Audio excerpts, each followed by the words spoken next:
शताब्दी सन्मुख गीता धर्म मंडळातर्फे या शताब्दी महोत्सवातल्या कार्यक्रमासाठी उपस्थित सर्व व्यक्तींचं गीता धर्म मंडळातर्फे आम्ही मनपूर्वक स्वागत करतो. पूजनीय स्वामींचं रंगमंचावर आगमन झालेलं आहे.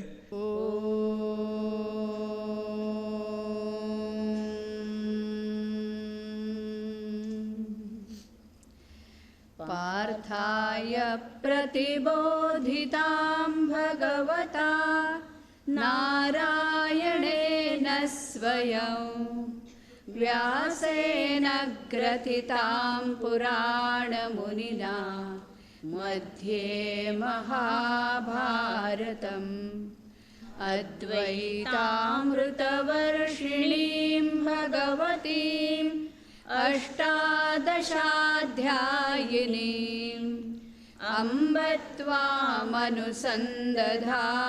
भगवद्गीते भवद्वेषिणीम्.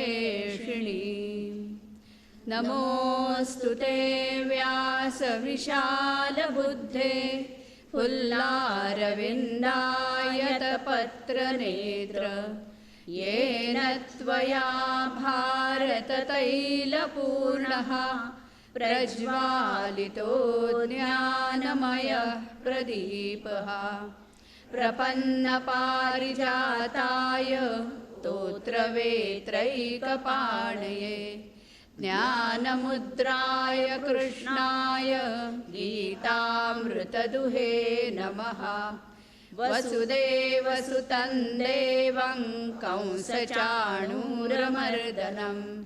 देवकी परमानन्दं कृष्णं वन्दे जगद्गुरुं. मूकं करोति वाचालं पङ्गुल्लङ्घयते गिरिं यत्कृपातमहं वन्दे परमानन्दमाधवम्. नारायणं नमस्कृत्य नरं चैव नरोत्तमं देवीं सरस्वतीं व्यासं ततो जयमुदीरयेत्. ॐ श्री परमात्मने नमः.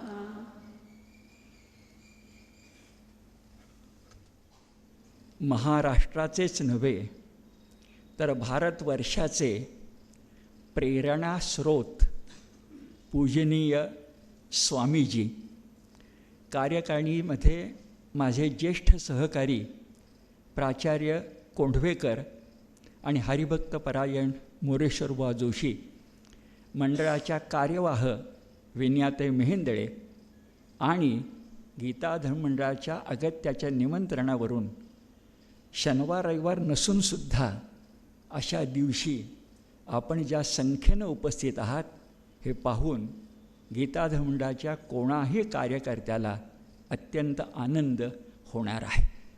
स्वामीजींचे विचार ऐकण्यासाठी आज आपण आलो आहोत. राम मंदिर ते राष्ट्र मंदिर हा दुर्लभ योग आहे, पण सभेचा काही शिरस्ता असतो. त्या दृष्टिकोनातून माझ्याकडं प्रास्ताविक स्वामीजींचा परिचय आणि त्यांचं स्वागत करणं एवढं दायित्व कार्यकारिणीनं सोपवलेलं आहे. आपण सर्वांना विदित आहे की गीता धर्म मंडळाची हे वर्ष शताब्दी वर्ष आहे आणि या शताब्दी वर्षामध्ये सामान्यपणे मे महिन्यापासून आहे, जुलैपासून, पण मे महिन्यापासूनच प्रत्येक महिन्याला एक उत्तम सांस्कृतिक कार्यक्रम सादर करायचा अशा प्रकारचा शिरस्ता पायंडा आपण स्वीकारलेला आहे.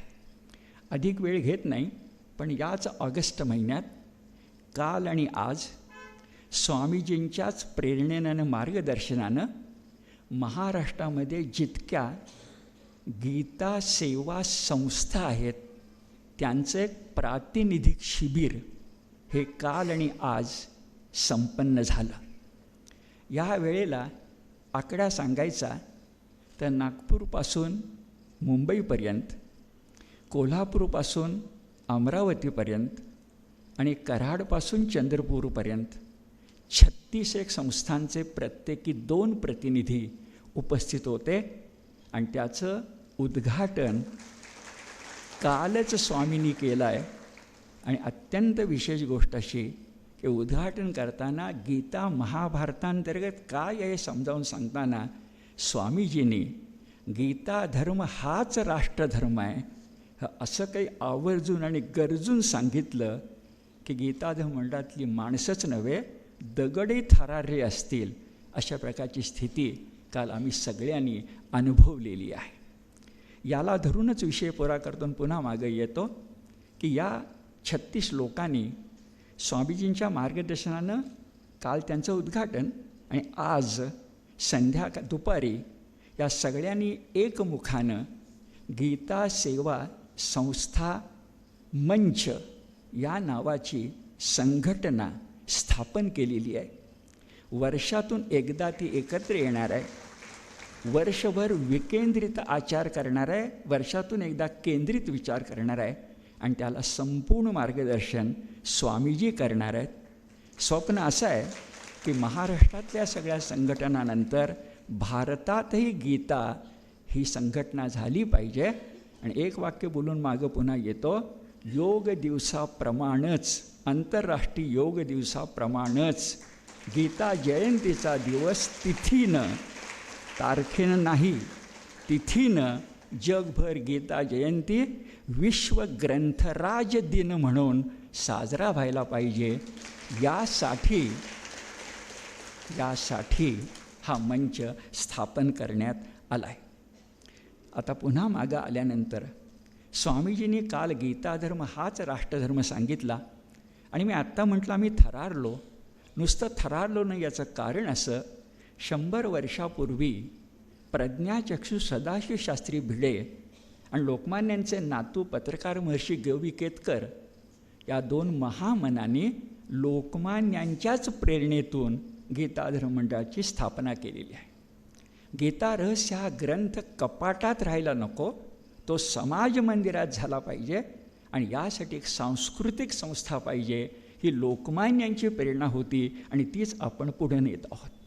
आणखीन एक मुद्दा भिडे शास्त्रींनी आपल्या लक्षात आणून दिलं आहे, आपण गीता पाठ करतो पण 1878 यत्र योगेश्वर कृष्ण यत्र पार्थो धनुर्धरा याचा भिडे शास्त्रींनी सांगितलेला अर्थ असा आहे की योगेश्वर कृष्णानं श्री अर्जुनाला तू तुझा व्यष्टी धर्म टाक आणि समष्टी धर्म स्वीकार. व्यक्ती राष्ट्रासाठी असते, निःश्रेयस आणि अभ्युदय याचं संमिलन व्हावं लागतं. हा गीतेचा निष्कर्ष सांगितला आणि ते गीताधर्मंडाचं ध्येयवाक्य आहे, मा मनुस्मर युद्धच. आणि अशा प्रकारची गोष्ट ही घडती आहे. शताब्दीच्या निमित्तानं हे सगळे आपण अनुभवतो आहोत. पूजनीय स्वामीजींचा परिचय पटकन मनात तुमच्या विचार येईल, कशाला वेळ घालवत आहे, कारण स्वामीजींचा परिचय कशाला करायला पाहिजे. पण पुन्हा शिरस्ता म्हणून आपल्याला सांगतो की स्वामीजींनी अलीकडे जे काम आहे, पूर्वीचा नुसता उल्लेख करतो पण अलीकडचं काम म्हणजे अयोध्येच्या श्रीराम जन्मभूमी तीर्थक्षेत्र न्यासाचे ते कोषाध्यक्ष आहेत आणि मथुरेतल्या श्रीकृष्ण जन्मभूमी न्यासाचे उपाध्यक्ष आहेत. राम मंदिर आणि कृष्ण मंदिर, वारकरी म्हणतो रामकृष्ण हरी, आणि एक मराठी माणूस भारतात जाऊन रामकृष्ण हरी हा मंत्र सजीव साकार करतो. यासारखी सुंदर गोष्ट कुठलीच नाही. स्वामीजींच्या पुस्तकातून त्यांनी लिहिलेल्या प्रस्तावनेतून एक वाक्य येतं, आमच्या भारताचं खरं दुखणं हे आम्ही प्रज्ञाहत झालो हे आहे. आक्रमक जिंकले नाहीत, आम्ही पराभूत झालो. प्रज्ञाहत म्हणजे ज्याची प्रज्ञा मारली गेली असा. प्रज्ञेमध्ये सगळं येतं. किती येतं? स्थितप्रज्ञेमध्ये प्रज्ञा शब्द म्हणजे अधिक बोलायला नको. या भारताची प्रज्ञा हत झाली होती.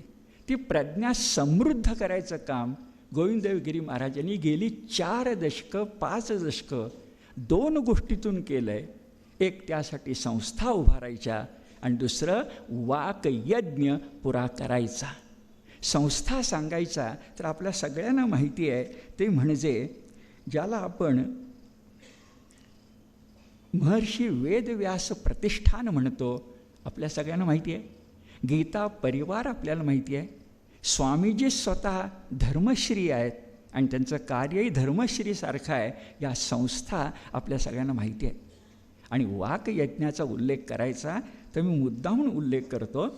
वेद उपनिषदापासून गीता भागवतापर्यंत, ज्ञानेश्वरीपासून दासबोधापर्यंत, राष्ट्रगुरू विवेकानंदांच्यापासून श्री अरविंदांच्यापर्यंत 4 दशकं वाक्यज्ञ चालवणं आणि प्रज्ञाहत भारताला प्रज्ञा समृद्ध करणं हे ईश्वरी कार्य स्वामीजी करतायत असं आपल्या लक्षात येईल. अखेरीस स्वामीजींना आम्ही विनंती केली की आपण विषय मांडा राम मंदिरातून राष्ट्रमंदिराकडे. याचं कारण संत साहित्याचा अभ्यास करताना मी एकनाथांचा अभ्यास केला आहे. लक्षात येतं दक्षिणेमध्ये भावार्थ रामायण एकनाथांनी लिहिलं आणि उत्तरेमध्ये तुलसीदासांनी रामचरित मानस लिहिलं. कारण त्या 15व्या शतकामध्ये माणसांना नात्यांची नीतीच उरलेली नव्हती. आणि ज्या समाज मानसात नात्यांची नीती उरत नाही त्याला एकच औषधी आहे, ती म्हणजे मर्यादा पुरुषोत्तम श्रीराम. नाती कशी जपायची हे राम आपल्याला शिकवतो. आणि म्हणून एकनाथ म्हणतात, मन रामी रंगले अवघे मनचे राम झाले, सबाय अभ्यंतरी अवघे रामरूप कोंदले. तर भावार्थ रामायण लिहिताना त्यांना कसं झालं बरं? मी निजलो असता जाण राम थापटी आपण, म्हणे उठी करी रामायण निजोनी काय लाभ.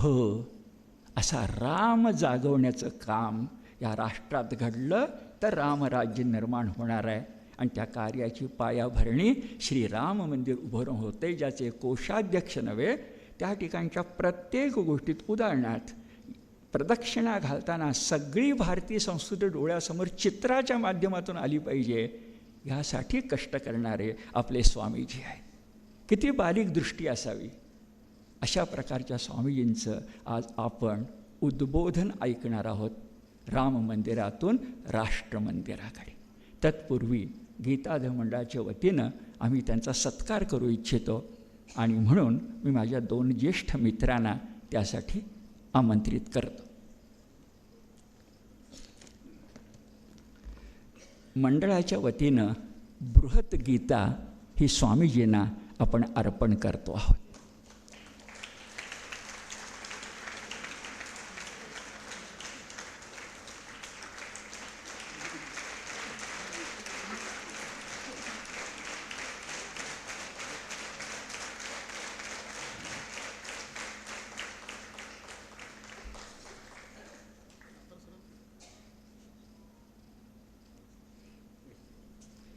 स्वामीजींचं उद्बोधन ऐकायला आपण सगळे आतुर आहात. पण एक योगायोग सांगतो, हे वर्ष स्वामीजींचं स्वतःचं अमृत महोत्सवी वर्ष आहे आणि गीता धर्ममंडळाचं शताब्दी वर्ष आहे. स्तवार्थ तुझ्या तुझ्या सम कधी कवी जन्मती असं मोरोपंत म्हणालेत. असा समसमा संयोग आहे किंवा ईश्वरी संकेत आहे. नमस्कार. श्रीराम जय राम जय जय राम.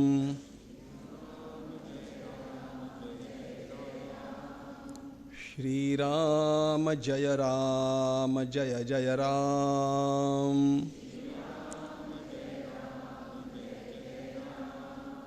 श्रीराम जय राम जय जय राम.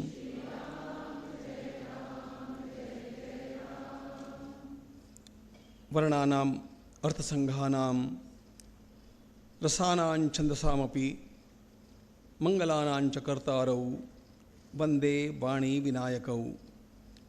नमामि सद्गुरुं शान्तं सच्चिदानन्दविग्रहं पूर्णब्रह्मपरानन्दम् ईशम् आळन्दिवल्लभं.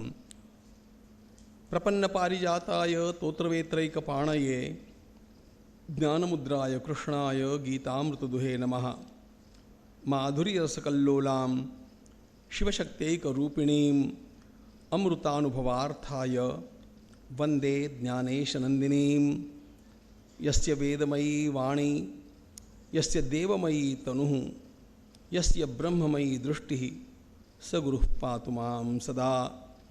आपदामपहर्तारं दातारं सर्वसंपदां लोकाभिरामं श्रीरामं भूयो भूयो नमाम्य। मंगलमय भगवंताची अत्यंत मोठी कृपा आम्ही मानतो की आज गीता धर्म मंडळाच्या या शताब्दी वर्षाच्या अंतर्गत आपणा सर्वांच्या सोबत मला राम मंदिर ते राष्ट्र मंदिर या विषयाचं चिंतन करण्याची संधी प्राप्त झालेली आहे।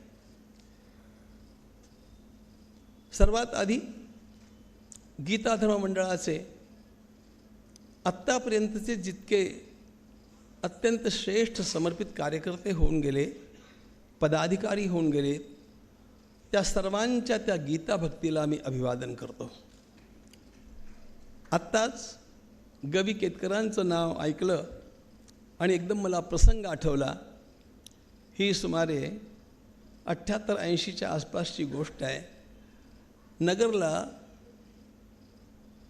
सगळ्या डॉक्टर मंडळींनी मला बोलावलं होतं गीतेवरती बोलण्याकरता आणि गवी केतकर त्या ठिकाणी होते। मी म्हटलं काय बोलू? त्यांनी म्हटलं गीतेचं सार सांगा आणि मी एका तासात 18 अध्यायांचं सार सांगितलं होतं। गवींनी उठून माझी पाठ थोपटली होती।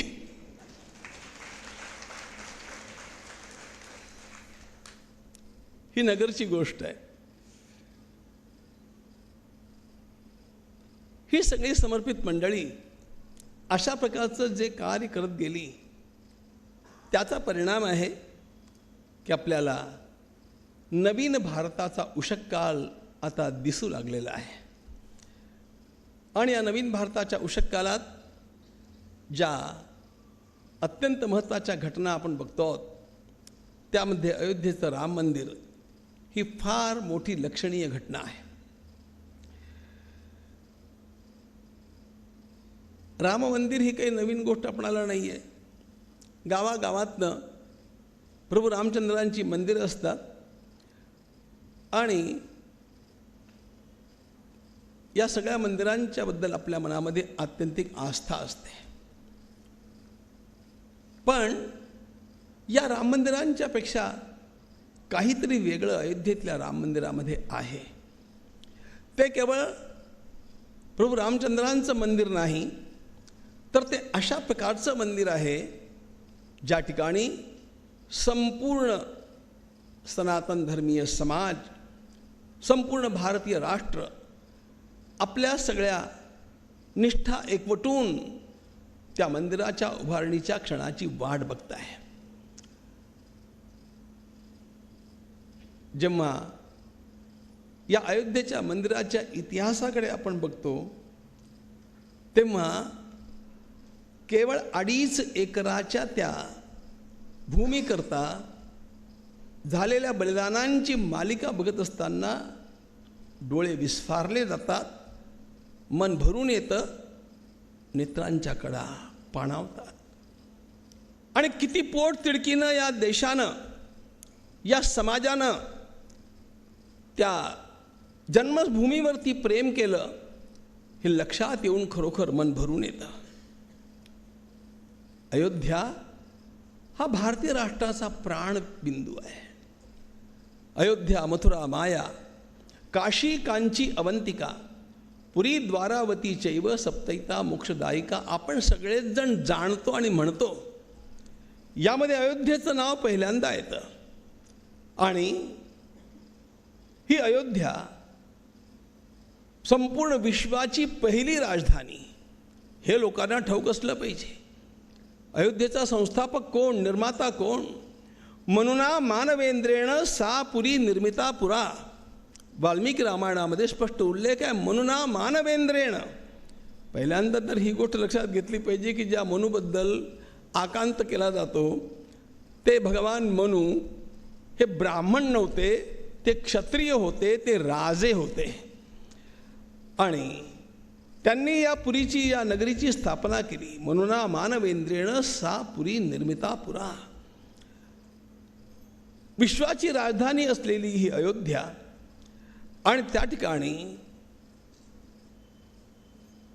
नांदत असलेला सूर्यवंश आणि त्या सूर्यवंशाची अत्यंत प्रदीर्घ आणि भव्योदात्त परंपरा, या परंपरेचं वर्णन करत असताना महाकवी कालिदास स्वतः चाचरतात आणि म्हणतात, मला ते कसं जमेल.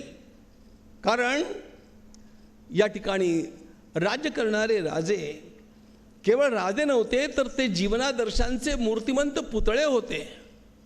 सोहमा जन्मशुद्धानाम आफलोदयकर्मणाम आसमुद्रक्षितीशानाम आनाकर्थवर्त्मनाम यथा विधिहुताग्नीनाम यथा कामार्चितार्थिनाम यथा पराधदण्डानाम यथा कालप्रबोधिनाम त्यागाय संभृतार्थानाम सत्याय मितभाषिणाम यशसे विजिगीषूणाम प्रजायै ग्रहमेधिनाम शैशवेभ्यस्तविद्यानां यौवने विषयैषिणां वार्धक्ये मुनिवृत्तीनां योगेनान्ते तनुत्यजां रघूणाम् अन्वयं वक्ष्ये.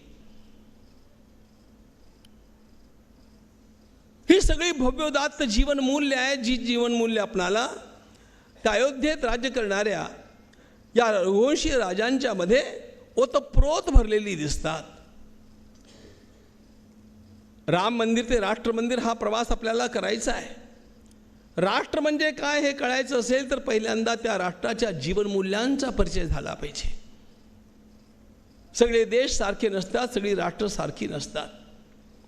प्रत्येक राष्ट्राचा एक DNA असतो आणि या भारतीय राष्ट्राचा DNA भगवान श्रीराम आहेत हे लक्षात ठेवलं पाहिजे. आणि भगवान श्रीराम ज्या वंशामध्ये जन्माला आले त्या वंशाची ही सगळी गुणसंपदा सांगत असताना तनुवाग विभुवोपि सन, मी चाचरतो आहे, मला कसं वर्णन करता येईल असं महाकवी कालिदासानं म्हणावं, ही त्या वंशाची थोरवी आहे. पण अशा प्रकारच्या असलेल्या त्या महान वंशातल्या त्या महान राजा मर्यादा पुरुषोत्तम भगवान श्री रामचंद्रांच्या मंदिराची काळाच्या ओघात झालेली वाताहत अत्यंत भीषण आहे. हा संपूर्ण देश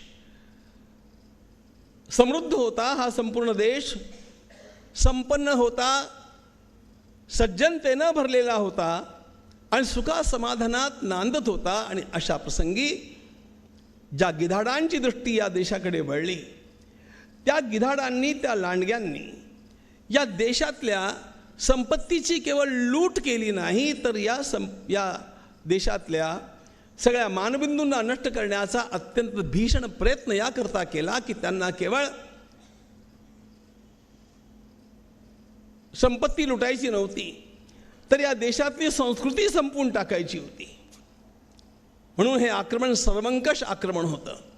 या सर्वंकष आक्रमणाला सर्वात पहिल्यांदा अयोध्येचं राम मंदिर बळी पडलं. ते 1528 या वर्षी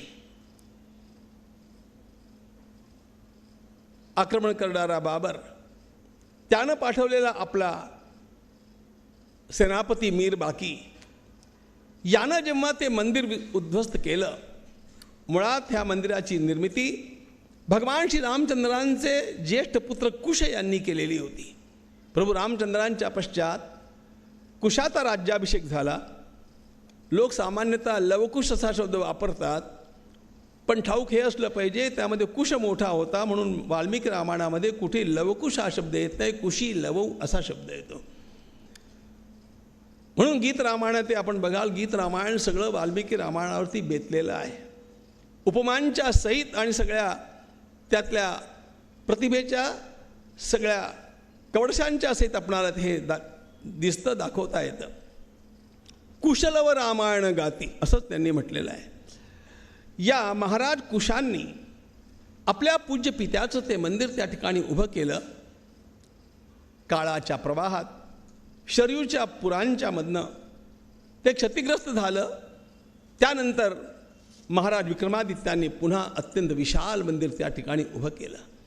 विक्रमादित्यांनी उभं केलेलं ते मंदिर इतकं मोठं होतं, इतकं उत्तुंग होतं की कित्येक मैलांच्या वरनं त्याची शिखरं दिसत असत. अशा प्रकारच्या त्या महान राम मंदिराचा विध्वंस मीर बाकी यानं 1528 या वर्षाच्या मार्च महिन्यामध्ये केला. असं वाटतं काय तुम्हाला की हे सुखासुखी करता आलं?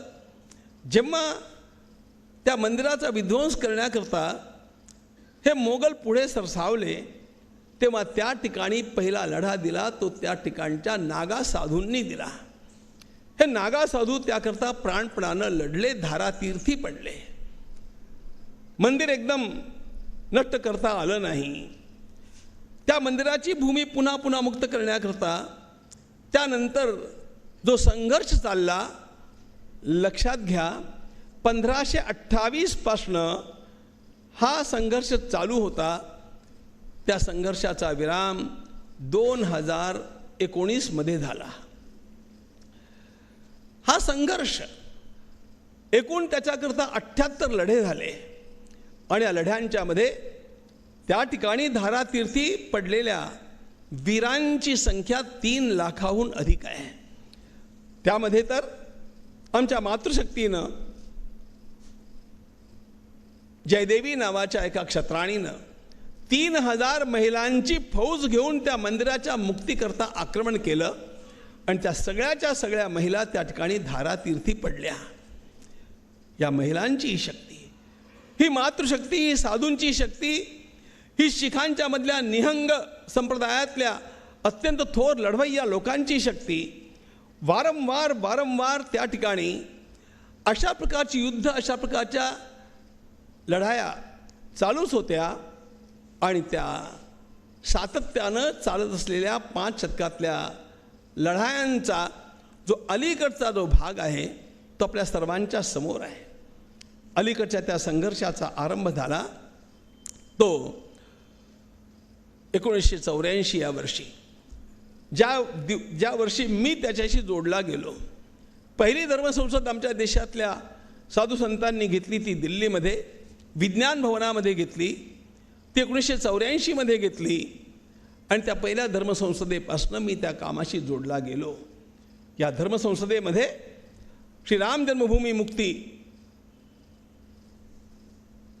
मोर्चा निर्माण करण्यात आला आणि त्यानंतर हा संघर्ष अधिकाधिक तीव्र कसा करता येईल याचा विचार झाला. तेव्हा तर भगवान रामचंद्रांची जी प्रतिमा, प्रभू रामचंद्रांचं ते स्थान हे एखाद्या तुरुंगासारखं होतं. मी सर्वात पहिल्यांदा जे दर्शन रामरायाचं घेतलं ते गजा आडून घेतलं. म्हणजे तुरुंगात भेटण्याकरता आपण एखाद्याला जावं आणि त्यानं तिकडे असावं, आपण इकडे असावं, अशा प्रकारे रामललाची स्थिती होती. पण दुसऱ्या धर्मसंसदेमध्ये जी उडुपीला झाली होती 85 मध्ये, त्या ठिकाणी अयोध्येचे एक महान साधू रामचंद्र परमहंस यांनी घोषणा केली की जर ये ताला नहीं खुला तो मैं आत्मदाह करूंगा, शिवरात्रि का समय देता हूं. रामचंद्र परमहंस हे अत्यंत त्यागी, विरागी आणि तेजानं तळपणारे महात्मा होते. ते बोलल्यासारखं केल्याशिवाय राहणार नाही हे जेव्हा कोर्टाच्या लक्षात आलं तेव्हा 86च्या फेब्रुवारीमध्ये शिवरात्रीच्या आधी ते कुलूप काढण्यात आलं आणि पहिल्यांदा रामलला आम्हाला दर्शनाकरता मुक्त झाले. हा संघर्ष त्यानंतर चालूच होता. या संघर्षाची ही सगळी प्रेरणा सर्वदूर पोचावी या दृष्टीनं रामजानकी रथयात्रा आणि त्यानंतर शिलापूजन अशा प्रकारच्या अनेक उपक्रमांच्या मधनं हा संदेश लोकांच्यापर्यंत पोहोचवण्यात आला. मी परवा कलकत्त्याला होतो आणि तिथे आपण शिला पाठवल्या होत्या असा उल्लेख झाला. मी म्हटलं हम लोगों ने भेजी हुई सभी की सभी शिलाओं का समावेश उस निर्माण कार्य में किया है. एक भी ईंट उसमें से हमने इधर उधर जाने नहीं दी. जो लोगों ने पूजी थी वो हर ईंट उस काम में ली गई है. एका एका शिलेचा उपयोग आम्ही लोकांनी त्या निर्माण कार्यामध्ये केला. मुळात मुद्दा असा, या सर्व शिलापूजनांच्या आणि या लोकांच्या जागृतीचा परिणाम हा झाला. त्यानंतर कारसेवेचा उपक्रम, त्याच्या आधी साधू संतांनी प्रयागच्या कुंभमेळ्यामध्ये ठरवून टाकलं की राम मंदिरामध्ये कारसेवा करावी, रामाचं मंदिर अशा प्रकारे निर्माण करावं. राम मंदिराचा आराखडा, राम मंदिराचा नकाशा 1989च्या कुंभमेळ्यामध्ये आमच्या देशातल्या सगळ्या मोठ्या धर्माचार्यांनी जो निश्चित केला, त्याच प्रकारचं बांधकाम करणं आम्हा सर्वांना बंधनकारक होतं. कारण त्याच्यावरती सगळ्या पूज्य संतांच्या स्वाक्षरी आहेत आणि त्यामुळे आम्हाला त्यात फार फरक करता येत नव्हता. लोकांना असं वाटतं की रामाचं मंदिर अद्वितीय व्हावं, ते इतकं उंच असावं आणि ते भव्य दिव्य असं व्हावं, ते तसंच व्हावं असं आम्हालाही वाटतं.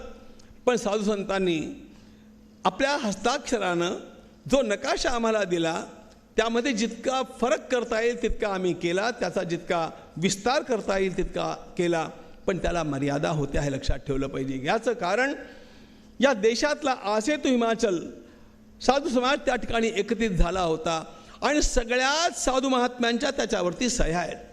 त्या डावलणं आम्हाला शक्य नव्हतं आणि म्हणून नवीन जो नकाशा आम्ही तयार केला, त्यामध्ये त्यांच्या आज्ञेला कुठेही मोडता न घालता किती विस्तारित त्याला करता येईल, किती उंच त्याला करता येईल, इतकाच विचार आम्ही केला.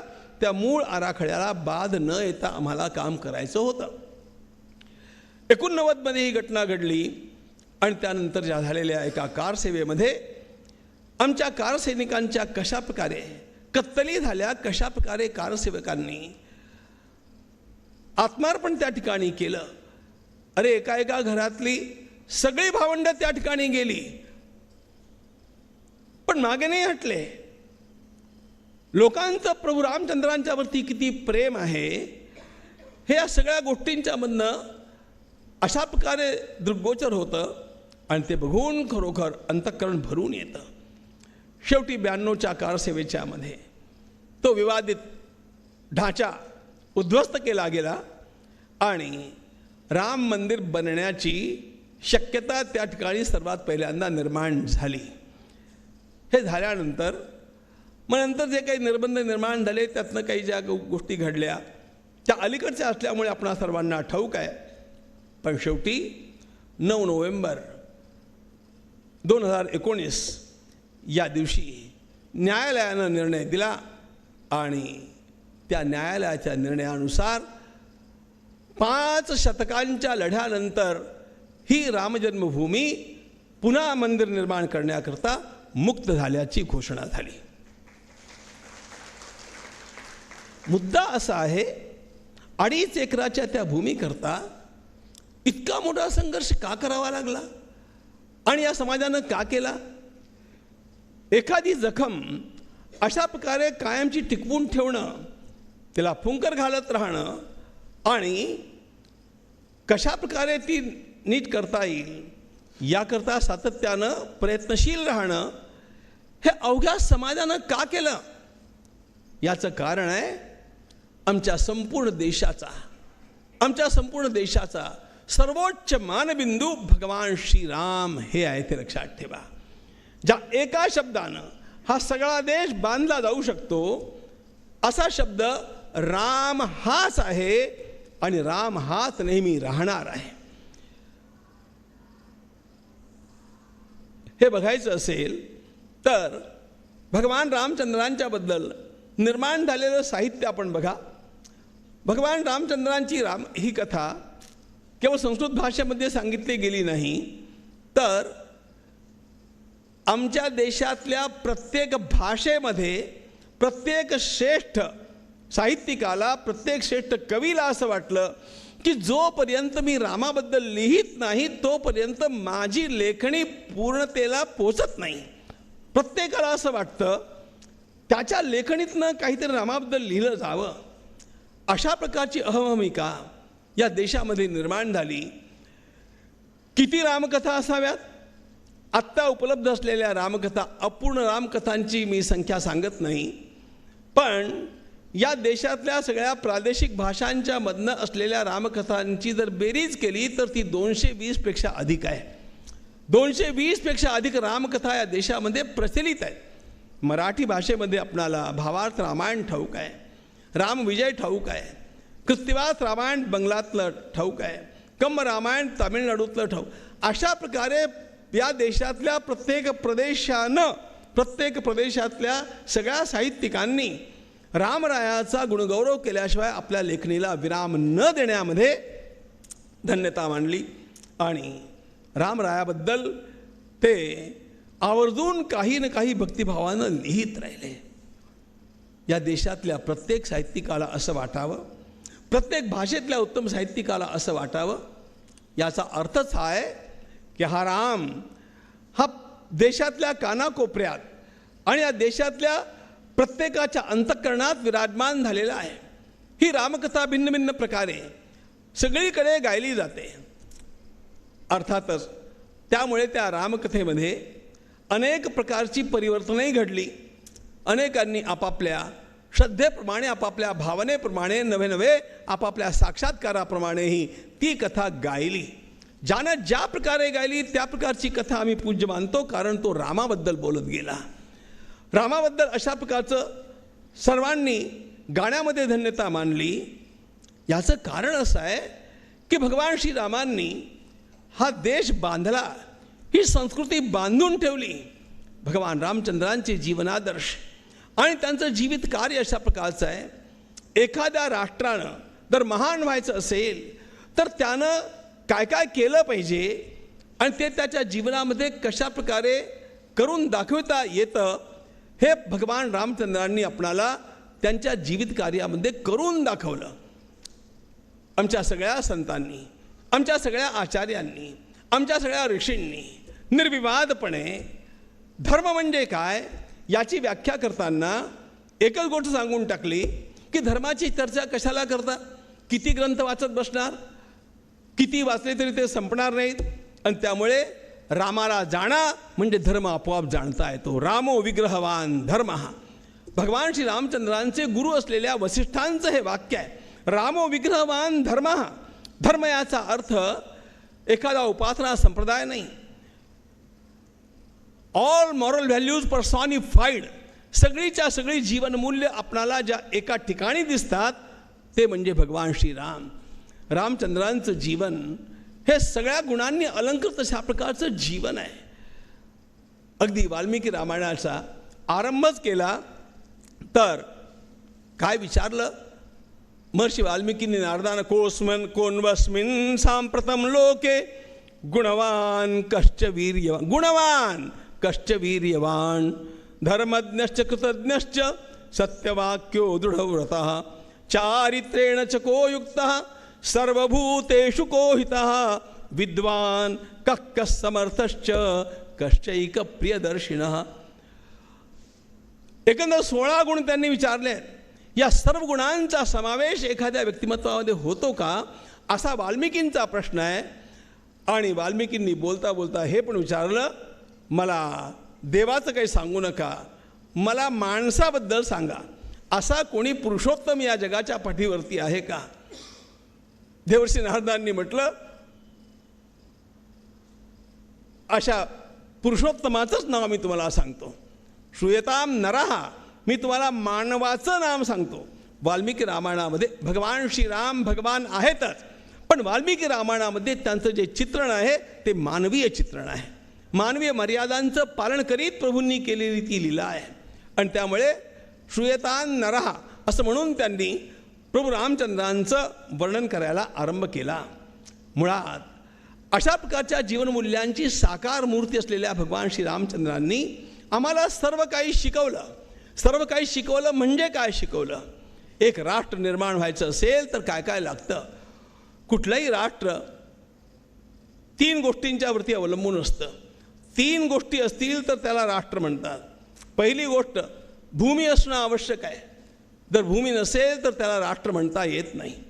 इस्रायल हे राष्ट्र आज आपण बघतो, पण या जूनना जोपर्यंत इस्रायलची भूमी प्राप्त झाली नाही तोपर्यंत इस्रायल नावाचं राष्ट्र उभं होऊ शकलं नाही. लक्षात हे घेतलं पाहिजे. त्यांना परंपरा होती, लोकही होती, पण भूमी नव्हती. 2000 वर्ष या सगळ्या ज्यू लोकांनी, जगामध्ये पांगलेल्या ज्यू लोकांनी इस्रायलच्या मुक्तीकरता लढा दिला. आणि हा लढा देत देत शेवटी त्यांनी आपलं इस्रायलचं राष्ट्र मुक्त केलं, ती भूमी मुक्त केली आणि नंतर त्यांचं राष्ट्र उभं झालं. 3 गोष्टी आवश्यक असतात.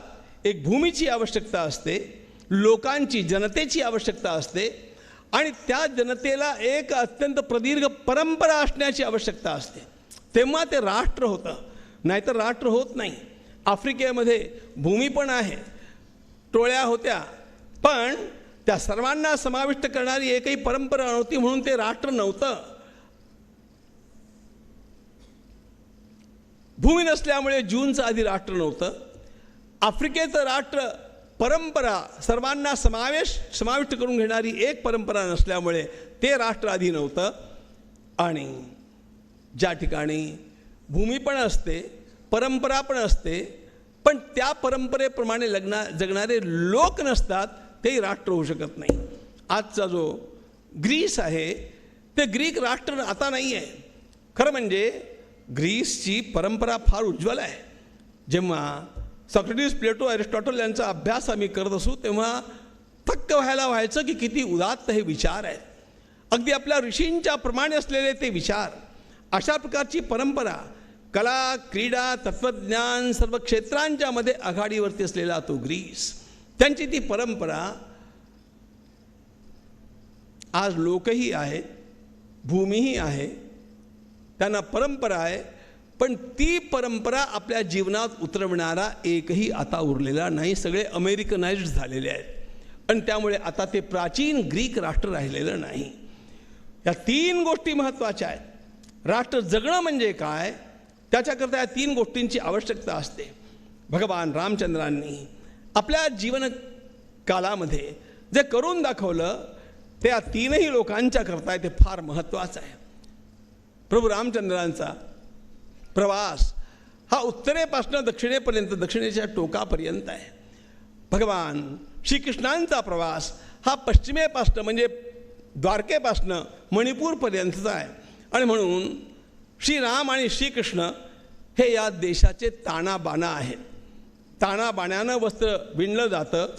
या देशाच्या संस्कृतीची वीण जी काही झाली आहे ती सगळी भगवान श्रीराम आणि श्रीकृष्ण यांच्या आदर्शांच्या वरती बेतलेली आहे.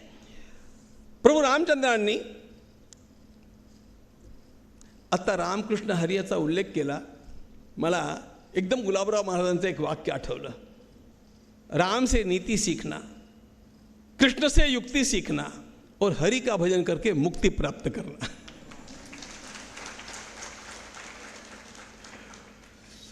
म्हणून मी सांगत असतो रामकृष्ण हरी हा केवळ मंत्र नाही आहे, हा आपल्या जीवनाचा अभ्यासक्रम आहे. आधी 20-22व्या वर्षापर्यंत रामायणाचा अभ्यास करावा आणि कौटुंबिक संबंध कसे असावेत, आदर्श चारित्र्य कसं घडवावं हे रामायणातनं शिकावं.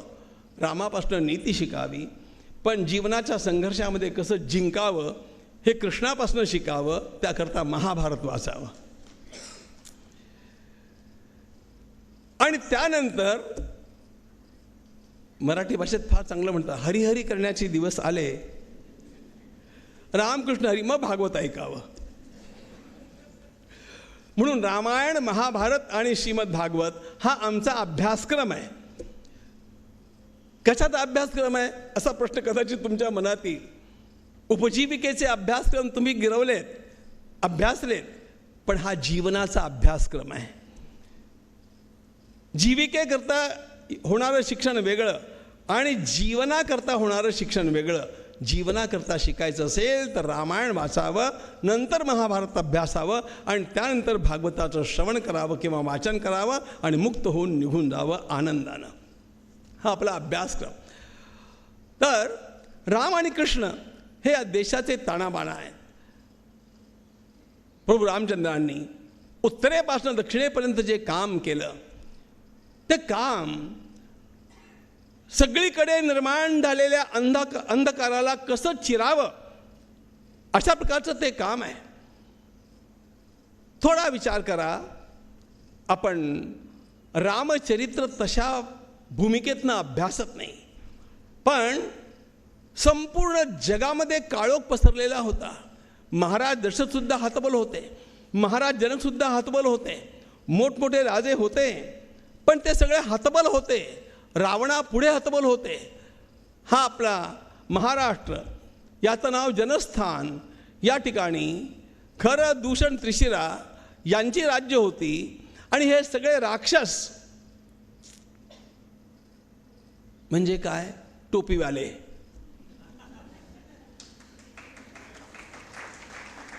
हे सगळे त्या काळचे राक्षस सगळीकडे पसरलेले, सगळ्या ऋषींचा संहार करणं, वनवासी लोकांना लुटणं, आणि लुटायचं म्हणजे पण सर्व प्रकारे लुटणं, हाच त्यांचा उद्योग होता. इतकंच नव्हे तर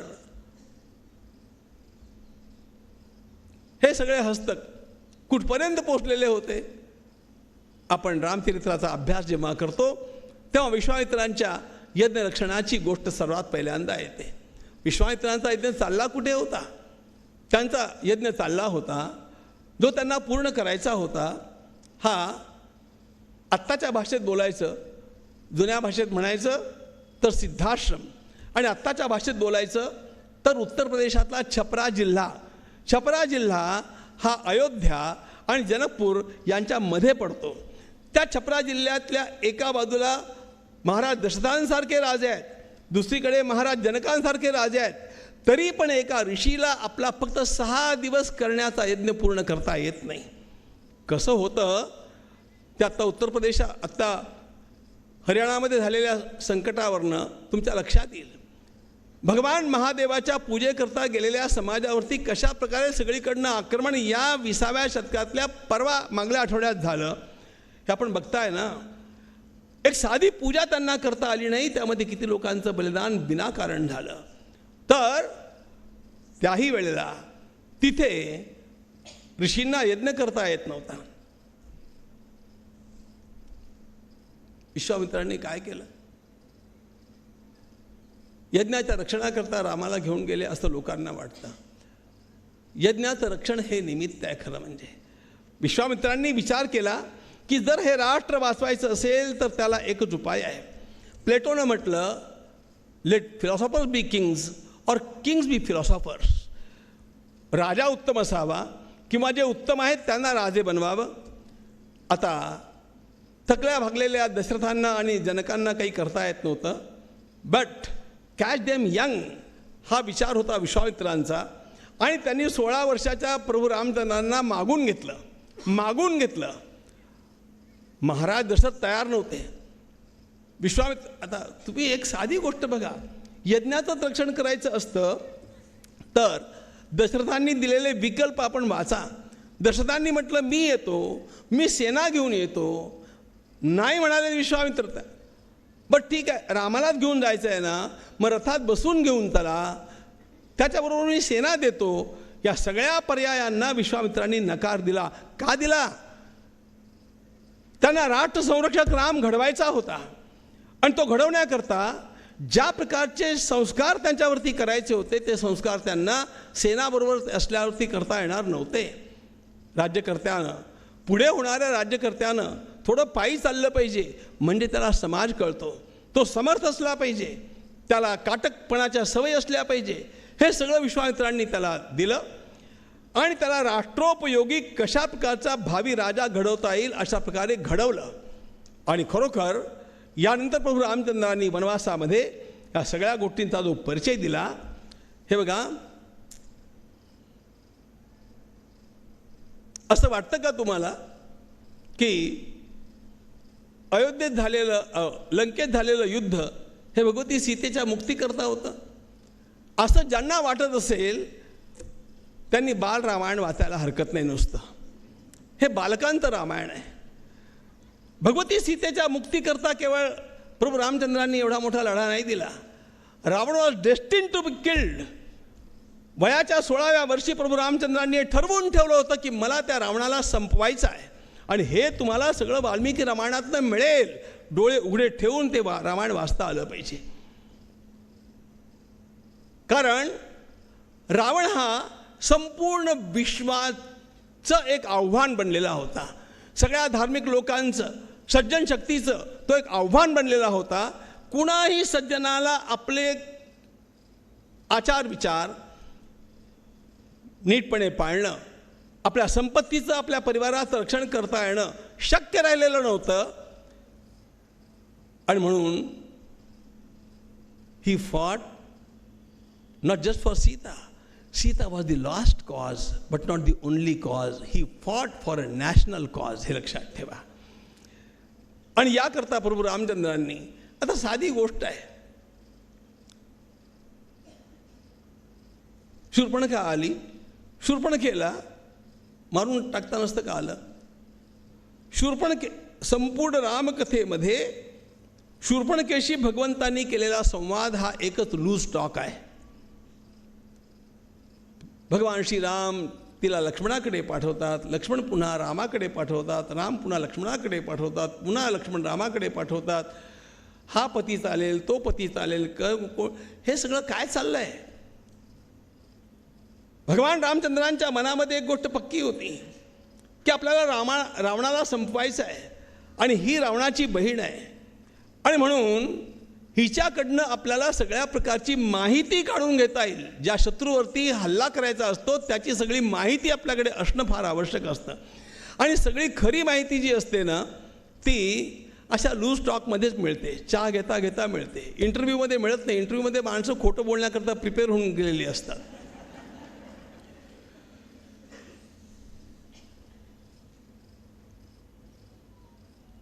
बरं, अशा त्या शूर्पणखेला मारून का नाही टाकलं? महिलांना मारायचं नाही असं काही रामाचा नियम नव्हता. उलट त्राटिकेला मारण्याच्या पूर्वी विश्वामित्रांनी विचारलं की रामा, त्राटिका स्त्री आहे, तू तिला मारशील?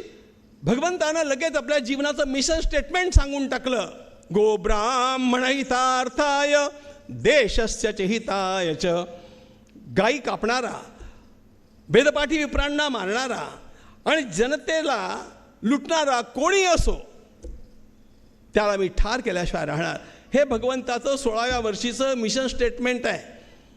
आणि याकरता भगवान आयुष्यभर जगलेले आहेत. त्यांचं प्रत्येक लीला कार्य हे अशा प्रकारच्या गोष्टी. त्यामुळे रावण हे त्यांचं डेस्टिनेशन होतं. पण त्या रावणापर्यंत पोचण्याकरता आधी सगळी माहिती काढून घेतली.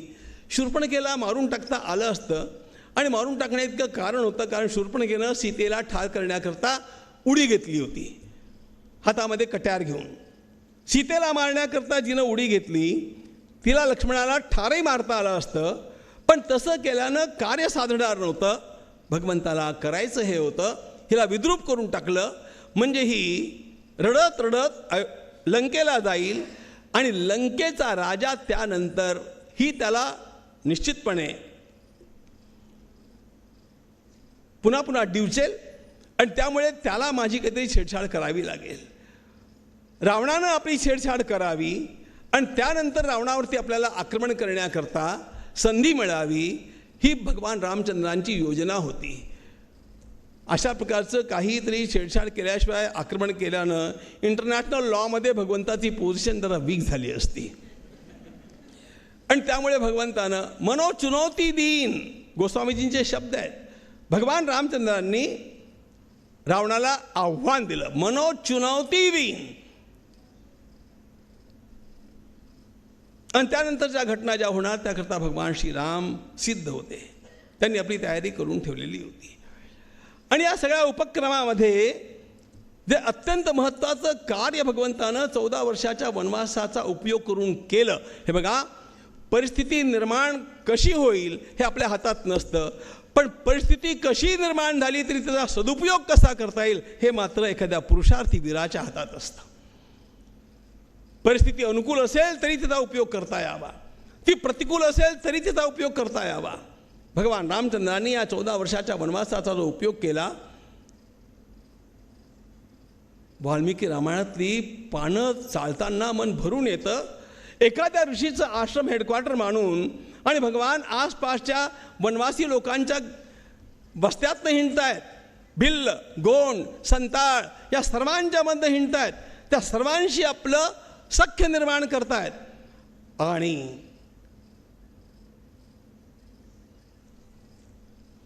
वाल्मिकी रामायणामध्ये रावण सर्वात पहिल्यांदा घाबरला जेव्हा त्यानं हे ऐकलं शुकसारणाकडनं की रामानं सागरावरती सेतू बांधला. सागरे सेतू बंधंतम न सद्दध्यां कथंचन. नाही, मी तर विश्वासच ठेवू शकत नाही, रावणानं म्हटलं. तो हादरला. रावण हादरला, तो केवळ त्या दगडांच्या सेतूनं नाही हादरला, लक्षात ठेवा. जाता आता एक गोष्ट सांगून टाकतो. रामच कळायचं आहे ना. रामसेतूचं खरं नाव काय? रामसेतू हे नाव रामायणात नाही आहे. प्रभू रामचंद्रांनी तो सेतू पूर्ण झाल्यानंतर त्या सेतूला नाव दिले नलसेतू. कार्यकर्त्याचा सन्मान कसा करावा हे रामाकडनं शिकावं. नलानं तो निर्माण केला, त्याला नलसेतू म्हटलं. नलसेतूचा राम सेतू आपण परंपरेनं करून टाकला. पण वाल्मिकी रामायणामधनं मिळणारं नाव नलसेतू हे आहे. देशातल्या सगळ्या संस्थांना एकाच परिवारातली नावं देऊन टाकायची काय?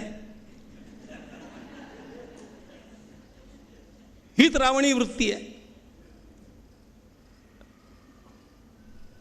हा नलसेतू जो निर्माण झाला त्यानं रावण का हादरला? एकतर भगवंताला आता सागर पार करून येता येईल हा एक साधा मुद्दा आहे. पण सर्वात महत्त्वाची भगवंताच्या जीवनातली लीला सेतुबंधन ही आहे. थोडासा विचार करा ना. अयोध्येच्या राजश्रेष्ठीच्या मुक्तीकरता संग्राम होता आणि त्या संग्रामामध्ये अयोध्येचे सैनिक किती होते? 2. भगवान श्रीराम आणि लक्ष्मण. कधी कधी मला असं वाटतं पंचवटीतनं भगवती सीतेचं अपहरण झालं असा प्रसंग आपल्यावरती आला असता तर आपण काय केलं असतं? लगेच लाइटनिंग कॉल केला असता अयोध्येला. भरता असं घडलं, काहीतरी कर, सेना घेऊन ये. आश्चर्याची गोष्ट म्हणजे लंकेचा विध्वंस होईपर्यंत, रावणाचा विनाश होईपर्यंत यातलं काही अयोध्यावासी लोकांना भगवंतानं कळू दिलं नाही. माझे कार्यकर्ते मी निर्माण करेन, माझे सैनिक मी उभे करेन. आणि याच्याकरता जी जिद्द लागते भगवंतानं ती खपून आपल्या जीवनामध्ये उतरवून दाखवली. आणि म्हणून हे भिल्ल आहेत, गोंड आहेत, संताळ आहेत, हे सगळे वनवासी आहेत. या सर्वांच्या सोबत वानरही आहेत आणि त्यामध्ये सज्जन असलेले राक्षस पण आहेत. कलावांसारखे सज्जन.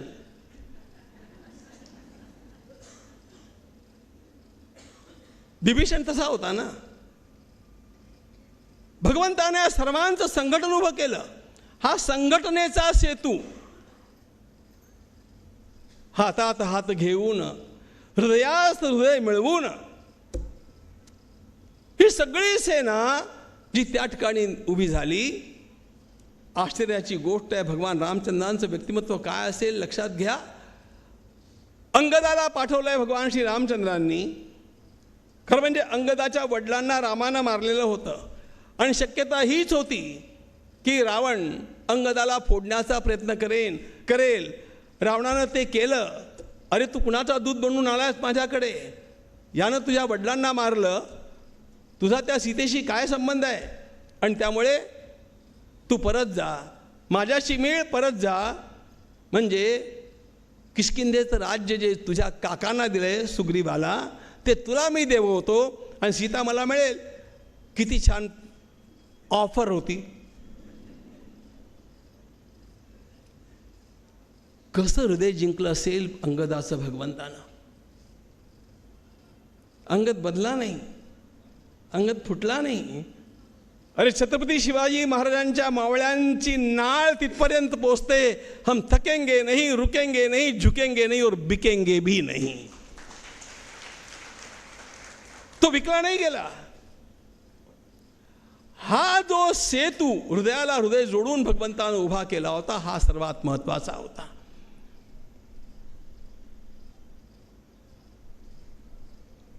त्यानं रावण हादरला आणि त्यानंतर रावण नष्ट झाला. ती कथा सांगण्याकरता मी या ठिकाणी उभा नाही आहे. पण त्या कथेतनं भगवंतानं आपल्या जीवनातनं ज्या जीवनमूल्यांचं अत्यंत प्रकर्षानं दर्शन आपल्याला घडवलंय, ती जीवनमूल्य फार महत्वाची आहेत.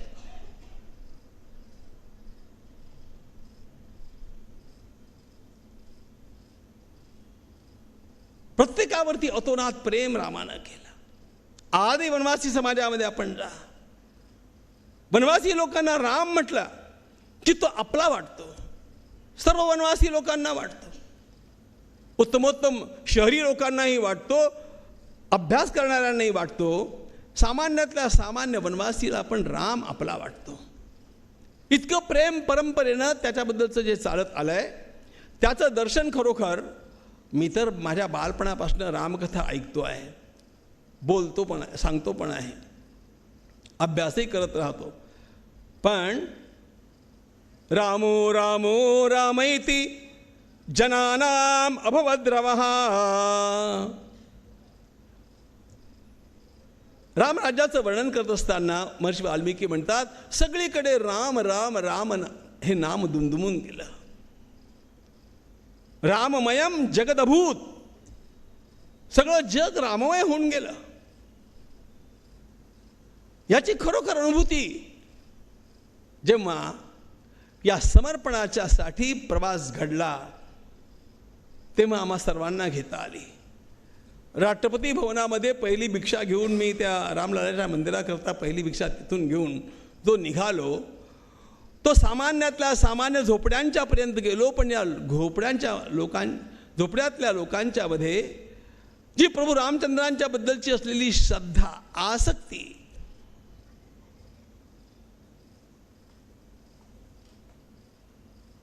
हातावरती पोट असणाऱ्या सामान्यातल्या सामान्य मजुराला पण माझे 20 रुपये रामाच्या मंदिराला लागले पाहिजे असं वाटतं. काहीतरी माझा त्या राम मंदिराशी संबंध आहे हे कळल्यानंतर अगदी फळांची विक्री करणारा तो ठेला घेऊन चाललेला त्याला कळलं, तो धावत येतो माझ्याकडे, सांगतो महाराज मी 100 रुपये रामाकडे पोहोचवा ना. प्रत्येकाला वाटतं माझं काहीतरी त्या ठिकाणी लागलं पाहिजे. तुम्हाला एक गोष्ट सत्य सांगून टाकतो की भगवंताच्या कृपेनं, लोकांच्या श्रद्धेनं आम्हाला जितकी रक्कम अपेक्षित होती त्यापेक्षा तिप्पट दान आम्हाला त्यातनं मिळालं.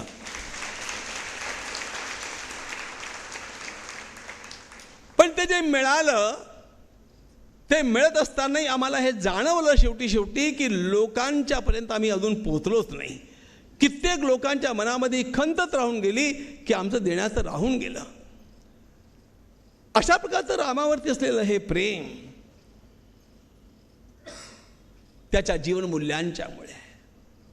त्यक्त्वा सुदस्त्यजसुरेप्सितराज्यलक्ष्मी धर्मिष्ठ आर्यवचसा यदगादरण्यम मायामृगम दैतयेप्सितमन्वधावत् वंदे महापुरुषते चरणारविंदम. आमची संपूर्ण परंपरा भगवान रामचंद्रांच्या चरणांचं वंदन करताना कुठल्या चरणांचं वंदन करते ठाऊक आहे? श्रीमद भागवतामध्ये शुकाचार्यांनी म्हटलं, मी रामाच्या त्या चरणांचं वंदन करतो. कुठल्या चरणांचं? विद्धान दंडक कंठकैः. दंडकारण्यामध्ये हिंडत असताना ज्यांच्या पायात काटे रुतत गेले पण ज्यांनी हिंडणं थांबवलं नाही त्या रामचंद्रांच्या चरणकमलांना माझं वंदन आहे. विद्यम दंडक कंठकैः. दंडकारण्यातल्या काट्यांनी विद्ध झालेले चरण. हा राम हिंडत गेला, लोकांच्या करता हिंडत गेला. स्वतःच्या सुखाची होळी करून हिंडत गेला. अगदी तसं म्हटलं ना तर रामाला वनात जाण्याची आवश्यकता नव्हती. अयोध्येच्या कायद्याप्रमाणे आवश्यकता नव्हती. राज्य दशरथांचं नव्हतं, राज्य परंपरेचं होतं. म्हणून लक्ष्मणानं हा विचार मांडला, दादा या म्हाताऱ्याला तुरुंगात टाकता येईल रे. लक्ष्मणाचे शब्द आहेत.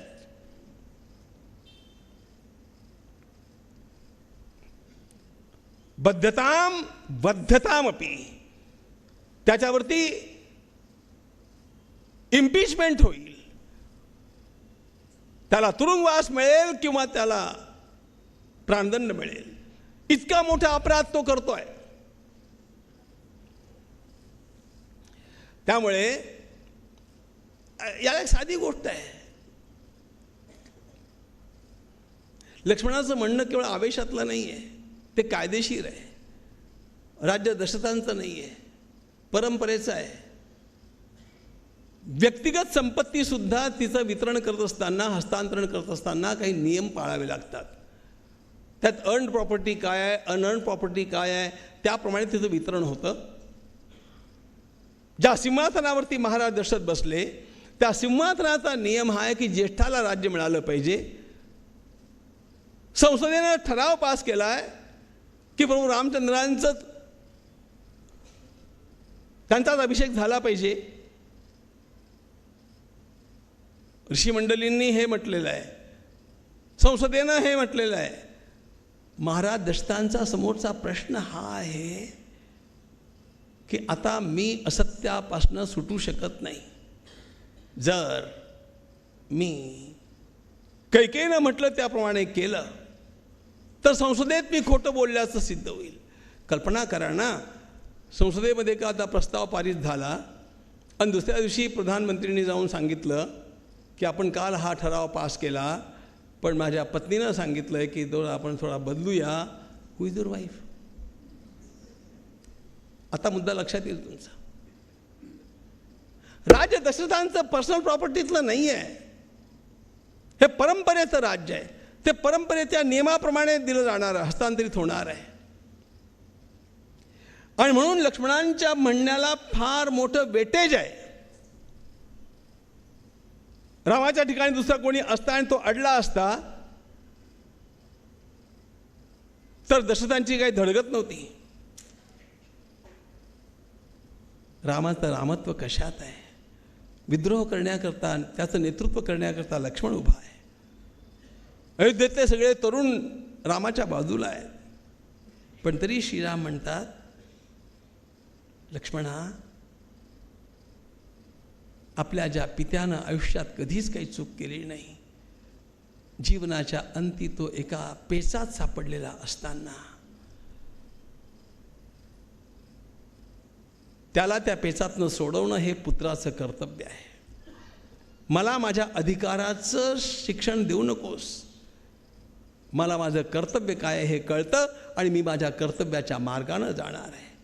अधिकाराला तिलांजली देऊन भगवान श्रीराम वनवासाच्या मार्गाला निघाले. त्या दिवशी, ज्या दिवशी त्यांना राजवस्त्र परिधान करायची होती. म्हणून वंदे महापुरुष ते चरणारविंदम.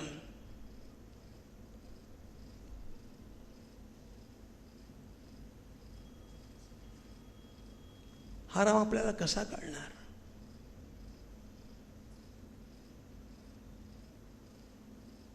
शबरीच्या आश्रमात जाऊन आणि तिच्या त्या सामान्य फळांना अत्यंत मिटक्या मारीत खाऊन त्याची आठवण कायम ठेवणारा राम आपल्याला कसा कळणार? या प्रजेनं जे अलोट प्रेम रामावरती केलं त्याच्या मागे रामचंद्रांच्या या सगळ्या लीला आहेत. आणि या सगळ्या भगवान रामचंद्रांच्या लीलांचं अत्यंत पवित्र अशा प्रकारचं प्रतीक म्हणून भगवान श्रीराम त्या ठिकाणी विराजमान होणार आहेत. लक्षात ठेवा. अरे अयोध्येच्या जनतेनं काय म्हणावं? नाही तद्भविता राष्ट्रम यत्र रामो न भूपती तद्वनम भविता राष्ट्रम यत्र रामो निवस. आम्ही वनात जाऊ, आम्ही अयोध्येत राहणार नाही. जिथे राम नाही ते राज्यच नाही. आम्ही वनामध्ये नवीन राज्य तयार करू. तद वनम भविता राष्ट्रम यत्र रामो निवसती. या सगळ्या लोकांना रामानं हात जोडून जोडून परत पाठवलं, शांत केला.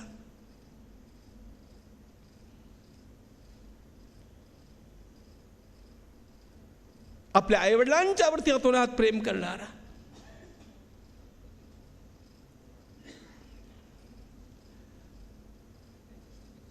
मला एकदम आठवलं म्हणून सांगतो.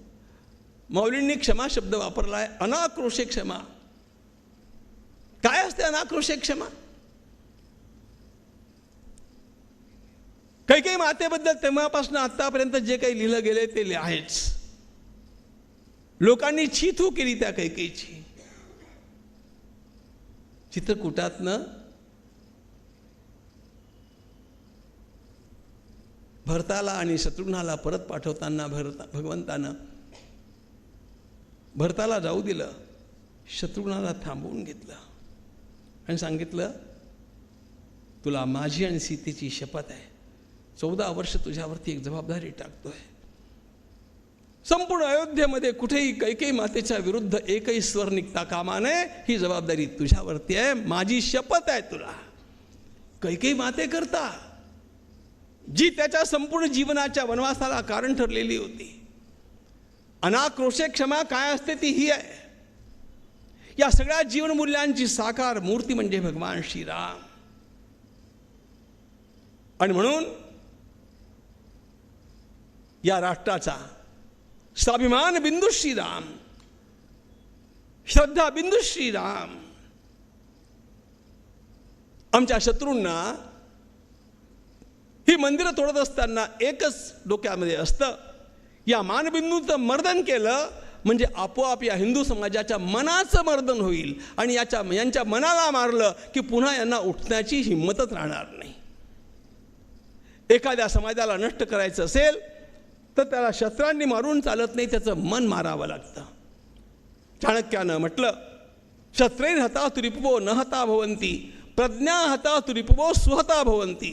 एखाद्या समाजाला पूर्णपणे नष्ट करायचं असेल तर त्याला प्रज्ञाहत करावं, त्याची विचारसरणी संपवून टाकावी.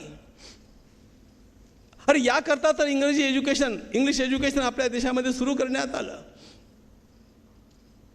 मॅक्स मुलरची आणि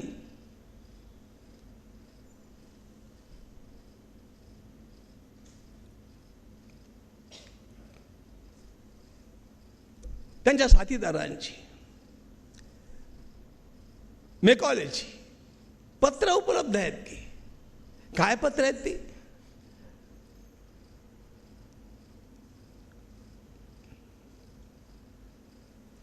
We have defeated India once. We have conquered India once. It must be conquered again. And the second conquest must be through education. Second conquest must be through education. या देशातल्या तरुणांची बुद्धी अशा प्रकारे मारावी शिक्षणाच्या माध्यमातनं की त्यामुळे त्यांना या देशातल्या मानबिंदूंच्या बद्दल कुठल्याही प्रकारचा आदर वाटणार नाही. हा आदर नष्ट करणं हे त्यांचं मुख्य प्रयोजन होतं. जर आपल्याला या राज्यावरती, या देशावरती कायमचं राज्य करायचं असेल तर यांच्या मनातली ही उभारी संपवून टाकली पाहिजे. आणि या उभारीला संपवण्याकरता केलेल्या प्रयत्नाला कोण कोण बळी पडले ठाऊक आहेत तुम्हाला? जवळपास सगळे शिकलेले लोक.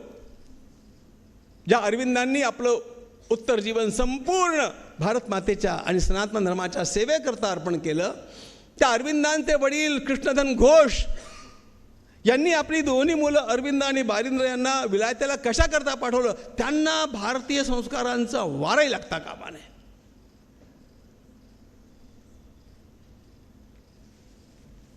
आपल्या देशाबद्दलची ही न्यूनगंडाची भावना निर्माण करणं, त्याच्यामधनं पुन्हा धर्मांतरण घडवणं, अशा प्रकारच्या योजनांच्या मधनं हा देश 100-150 वर्ष होरपळला गेला आहे. भगवान रामचंद्रांच्या मंदिराच्या निर्मितीतनं काय साधणार आहे? त्या ठिकाणी केवळ एक मंदिर बांधायचं नाही आहे. पहिली गोष्ट तर ही आहे की ते भगवंताच्या जन्मभूमीवरचं मंदिर आहे. राम मंदिरं अनेक असू शकतात, पण जन्मभूमीवरचं मंदिर एकच असतं आणि त्याकरता हा सगळा लढा होता.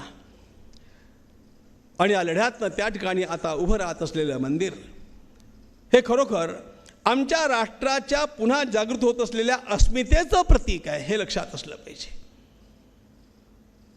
The Hindus have got the confidence now that we can win. आम्हाला जिंकता येतं हे पुन्हा या जगाला दाखवून देण्याकरता याची फार आवश्यकता होती, नितांत आवश्यकता होती. एका फार मोठ्या लेखकानं, नाव सांगत नाही, पण म्हटलं the history of India is history of incessant defeats. आणि याला उत्तर देण्याकरता स्वातंत्र्यवीर सावरकरांनी 6 सोनेरी पानं लिहिलीत या देशाचा इतिहास पराभवाचा इतिहास नाही आहे. या देशाचा इतिहास हा विजयाकरता चाललेल्या आकांक्षांचा आणि संघर्षाचा इतिहास आहे. पण हे सगळं आमच्याकडनं लपवण्यात आलं. गेली 70 वर्ष अरे गोरे इंग्रज गेले, पण काळ्या इंग्रजांनी आमची मनं मुरदाड बनवून टाकण्याकरता जे आम्हाला शिकवलं ते याच प्रकारचं होतं. या देशामध्ये विज्ञान होतं, अशा प्रकारची कुठे सुद्धा एक बारीकशी ओळ तुम्हाला कुठे दिसते का शिक्षण क्षेत्रातनं? पण या देशातलं विज्ञान सगळ्या जगाला विज्ञान देण्या इतकं विज्ञान प्रखर होतं. हे आता सगळं पुढे यायला लागलं. भगवान श्रीरामचंद्रांच्या मंदिराच्या उभारणीसह लक्षात ठेवा, या देशाचा वास्तू बदलतो आहे. आणि हा बदलत असलेला वास्तू या देशाला सगळ्यात पहिल्यांदा म्हणजे समृद्धीची आकांक्षा देणार आहे. आम्ही समृद्ध असलं पाहिजे. अयोध्या समृद्ध होती. अयोध्येचं वर्णन वाचा. आम्ही साधं असावं याचा अर्थ पंचा गुंडाळून सूत कातत बसावं असा नाही होत आहे. राष्ट्र समृद्ध असलं पाहिजे.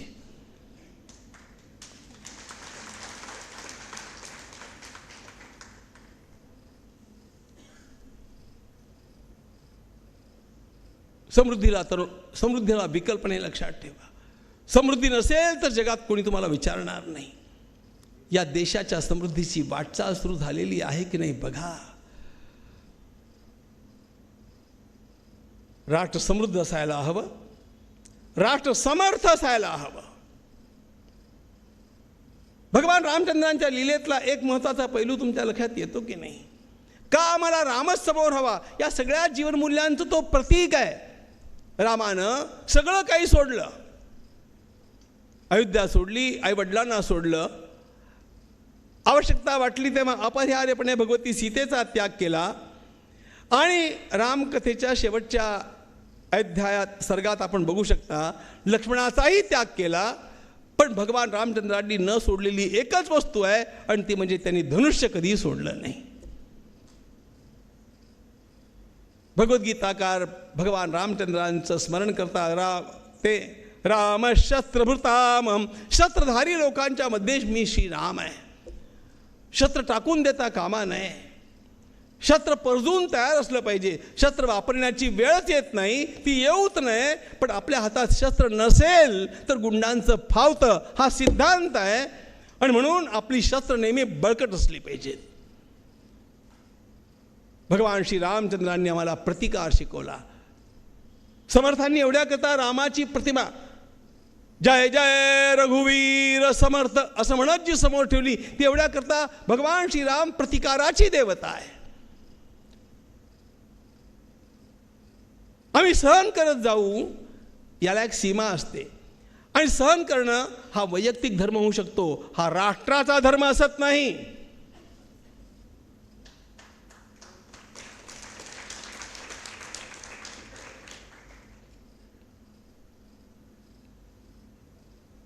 आत्ता व्यष्टी धर्म आणि समष्टी धर्म याच्याबद्दल दातारजी बोलत होते. मला तर नेहमी असं वाटतं की संपूर्ण गीता नरवीर तानाजींच्या एका वाक्यात येते, आधी लगीन कोंडाण्याचे मग रायबाचे. हे गीतेचं सार आहे, लक्षात ठेवा. माझं काय व्हायचं ते होऊ दे, माझं राष्ट्र जगलं पाहिजे, माझं राष्ट्र उभं राहिलं पाहिजे. तेरा वैभव अमर रहे माँ, हम दिन चार रहे न रहे. अशा प्रकारची त्यागाची उर्मी तरुणांच्या अंतःकरणात निर्माण करणारी जी अनेक व्यक्तिमत्व आहेत, त्या व्यक्तिमत्वांचं शिरोमणी व्यक्तिमत्व भगवान श्री रामचंद्रांचं आहे. आणि त्याकरता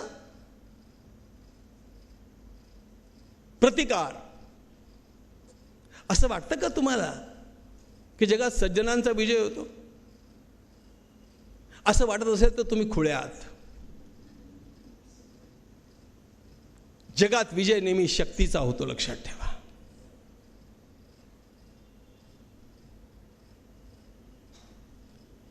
दंडकारण्यातले ऋषीमुनी सज्जन नव्हते का? दंडकारण्यातले ऋषीमुनी सज्जन होते, पण त्यांचं शिरकाण होत गेलेलं होतं. रामायणातला एक प्रसंग तुम्हाला ठाऊक आहे की नाही मला ठाऊक नाही, पण भगवान रामचंद्रांनी धनुष्य सोबत आणलं याच्याबद्दल भगवती सीतेनं ऑब्जेक्शन घेतलं. त्यांनी म्हटलं की तुम्हाला तपस्व्याच्या वेशात जायला सांगितलं होतं कैकेयी मातेनं, तुम्ही अलंकार उतरवून ठेवले, राजवस्त्र उतरवून ठेवलीत, बलकलं धारण केलीत, हे बरोबर आहे. केशांच्या जटा केल्या, हे पण बरोबर आहे. पण तपस्व्याकडे धनुष्य कुठे असतं? तुम्ही धनुष्य का ठेवलं? हे भगवती सीतेनं घेतलेलं ऑब्जेक्शन आहे, ही हरकत आहे, आक्षेप आहे. आधी भगवान रामचंद्रांनी तिला समजावण्याचा प्रयत्न केला, पण असं समजून घेईल तर ती बायको कसली?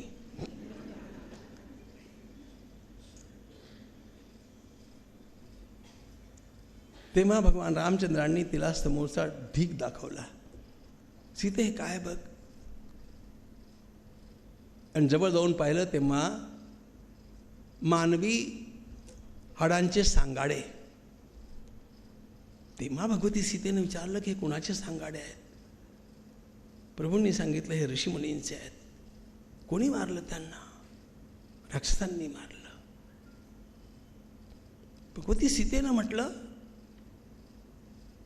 अशा प्रकारे निर्दोष निरपराध ऋषीमुनी मारले जात असतील तर क्षत्रिय काय करतायत? भगवंतानं म्हटलं अगं पण या राक्षसांच्याकडे शस्त्र असतात. भगवती सीतेनं म्हटलं मग काय क्षत्रियांच्याकडे धनुष्य नसतं काय? भगवंतानं म्हटलं एवढ्याच करता धनुष्य घेऊन आलोय मी.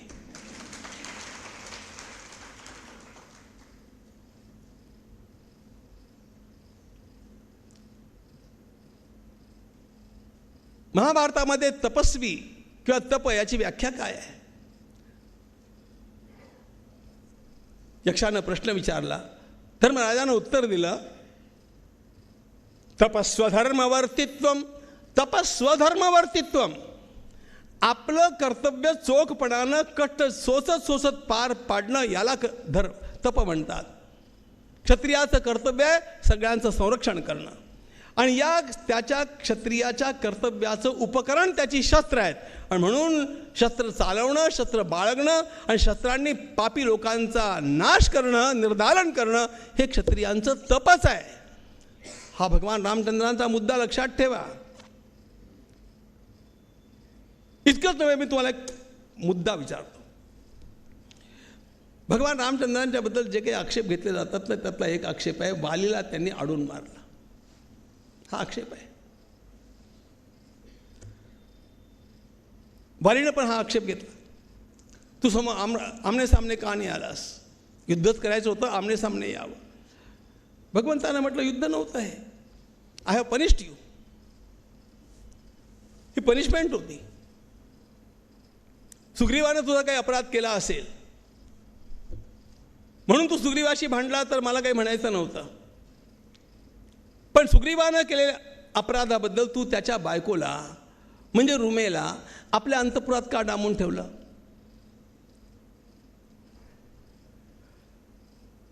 हा मानवाधिकाराचा प्रश्न आहे ना. भगवंतानं म्हटलं तुला तिला डांबून ठेवण्याचं काही कारण नव्हतं, म्हणून मी तुला शिक्षा केली. आणि शिक्षा कशी करावी हे शिक्षा देणाऱ्यानं ठरवायचं असतं. हे युद्ध नव्हतंच मुळात. पण यामध्ये मी हे सांगत आलो नेहमीच, पण यामध्ये मला सुद्धा एक मिसिंग लिंक वाटत होती की अरे शिक्षा जरी करायची असली तरी पण ज्याच्यावरती आपण आरोप करतो आहोत आणि ज्याला शिक्षा करणार आहोत त्याला एकदा बोलण्याची संधी तर दिली पाहिजे. पटतं की नाही तुम्हाला? तरच न्याय ना. वालीला भगवंतांना बोलण्याची संधी पण नाही दिली. असं मला पण वाटत होतं, थोडं डाचत पण होतं. पण एक दिवशी अचानक व्यासपीठावरती बसल्या बसल्या माझ्या मनात विचार आला की नाही, रामानं केलं तेच बरोबर आहे. Wien crime is confirmed, encounter is the only solution.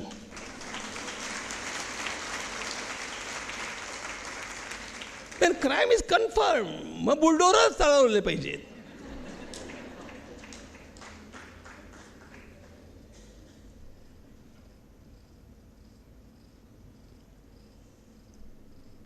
कशाला कोर्टात नेता, जिवंत ठेवता, कशाला त्यांना पोसत बसता आणि कशाला त्यांच्या निमित्तानं आणखी अन्य कैद्यांना सोडण्याची संधी त्यांना देता. त्यामुळे आत्ता तरी ही गोष्ट नक्की आहे की उत्तर प्रदेशामध्ये रामराज्य आहे.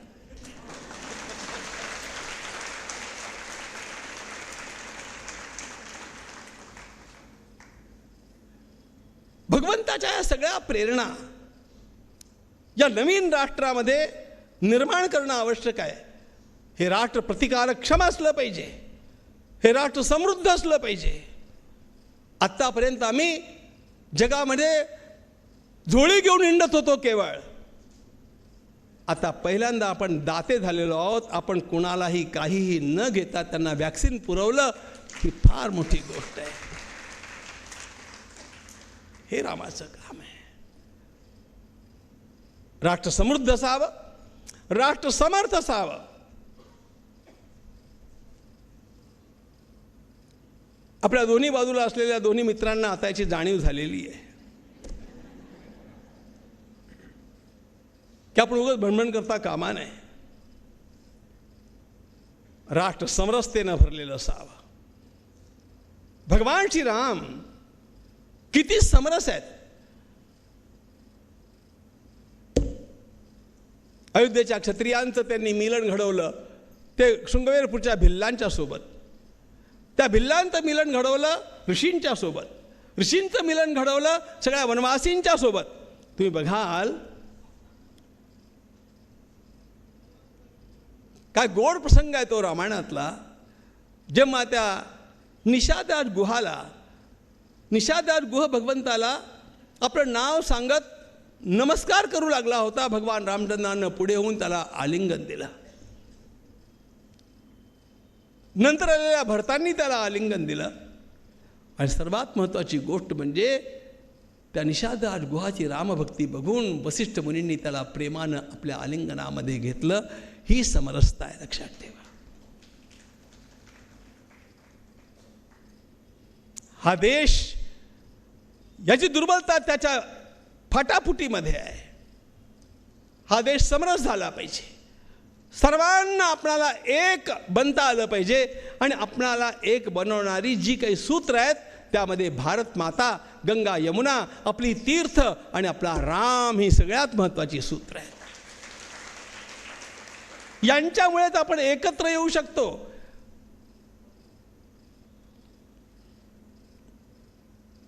प्रयागच्या कुंभामध्ये गोळा झालेल्या लोकांच्या मध्ये, लक्षावधी लोकांच्या मध्ये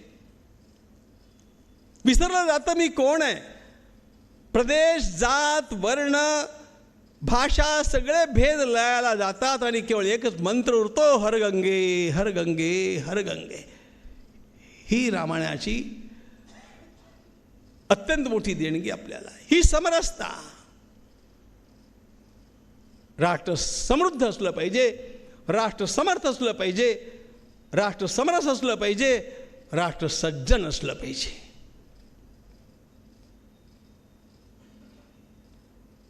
सज्जनतेशिवाय जर सामर्थ्य असेल आणि समृद्धी असेल तर ती पाशवी होते.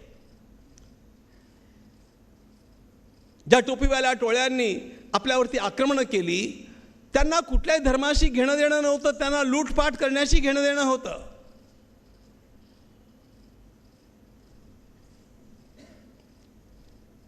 आपल्याला असा भारत नाही घडवायचा. आपला भारत आधीपासून आत्तापर्यंत सज्जन राहिलेला आहे.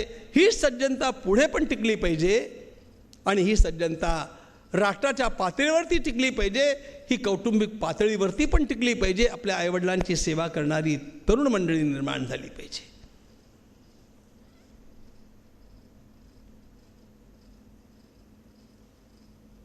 समर्थ राष्ट्र, समृद्ध राष्ट्र, सज्जन राष्ट्र, समरस राष्ट्र, अशा प्रकारचं राष्ट्र उभं राहायचं असेल तर त्या राष्ट्राला चिंतनाकरता जो अत्यंत महत्त्वाचा आधार आहे तो भगवान श्रीराम आहे. आदर्श अनेक आहेत. आदर्शांना या देशामध्ये कमतरता नाही. पण सगळ्या आदर्शांचा आदर्श भगवान श्रीराम आहेत हे आपल्या लक्षात असलं पाहिजे. आणि म्हणून अयोध्येत निर्माण होत असलेलं राम मंदिर हे केवळ एक पाषाणांनी बनणारं मंदिर नाही आहे, तर सगळ्या देशातल्या परंपरेच्या भक्तिभावनांचा त्या ठिकाणी एकत्रित संगम आपल्याला दिसतो आहे. आपल्या सगळ्या भाषा, आपले सगळे संप्रदाय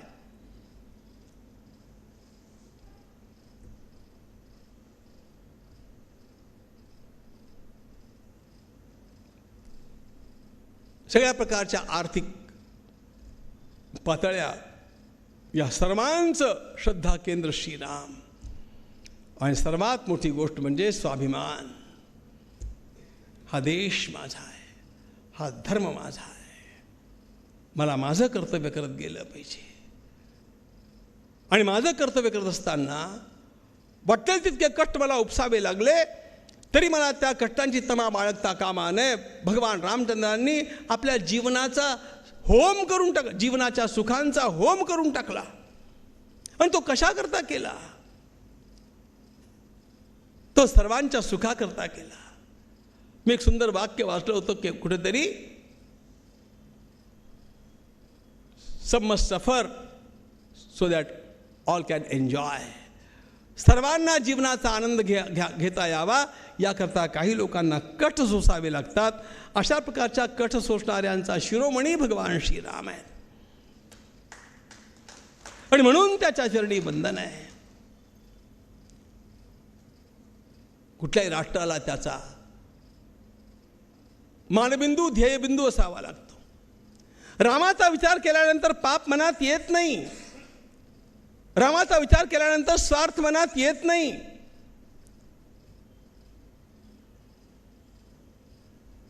छत्रपती शिवाजी महाराजांसारख्या लोकांनी सुद्धा प्रेरणा घेतल्या, त्या प्रभू रामचंद्रांच्याकडनं घेतल्या. कसं आपल्याला त्यांच्या मागोमाग चालता येईल अशा प्रकारचा विचार आमच्या देशातला प्रत्येक थोर पुरुष करत राहिला.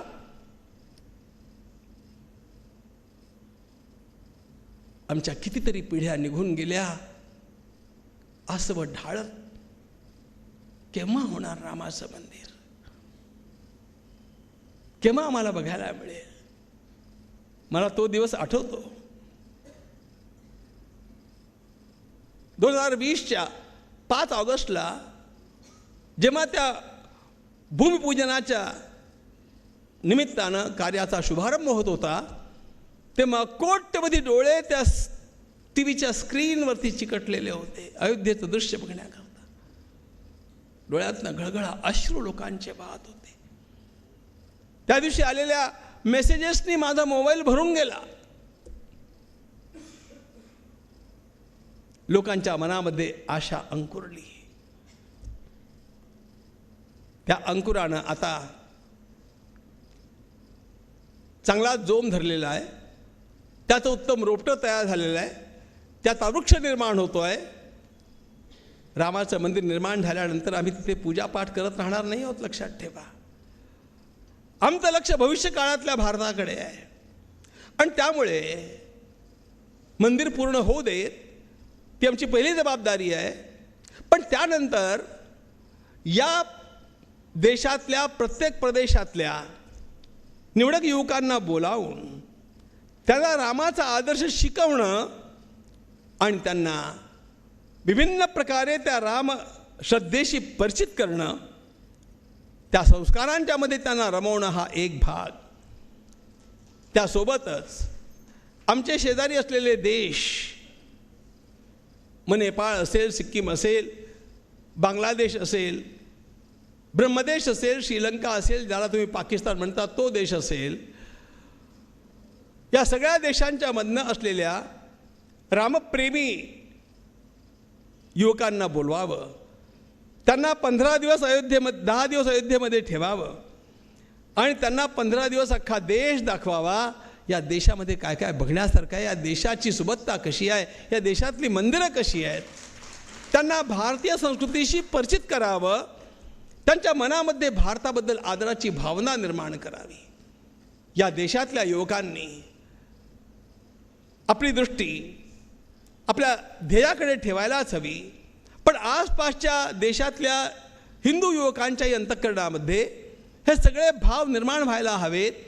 याकरता त्यांना पुन्हा पुन्हा क्रमक्रमानं बोलवत आणि हा भाव त्यांच्या अंतःकरणामध्ये निर्माण करावा, ज्यामुळे रामभक्तांची ही संख्या, रामावरती श्रद्धा असलेल्या ही लोकांची संख्या ही विस्तारत जाईल आणि भगवान श्रीराम केवळ अयोध्येचे राजा नाही, ते केवळ भारताचे नव्हे तर विश्वाचा आदर्श म्हणून ते सर्वांच्या समोर असावेत. संत श्री गुलाबराव महाराज म्हणत की येणारं शतक हे भगवद्गीतेचं शतक आहे. भगवद्गीता हा अख्ख्या जगाचा धर्मग्रंथ झाल्याशिवाय राहणार नाही, असं संत श्री गुलाबराव महाराज 100 वर्षापूर्वी सांगत होते.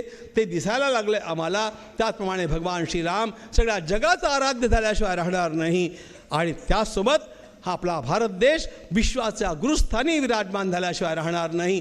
या मार्गानं आपण पुढे चालत आहोत आणि त्याकरता हे प्रभू रामचंद्रांचं मंदिर एक अत्यंत महत्त्वाचा टप्पा ठरणार आहे. बाकी सगळं आपल्या कर्तृत्वावरती अवलंबून आहे. बलसागर भारत होवो विश्वात शोभूनी.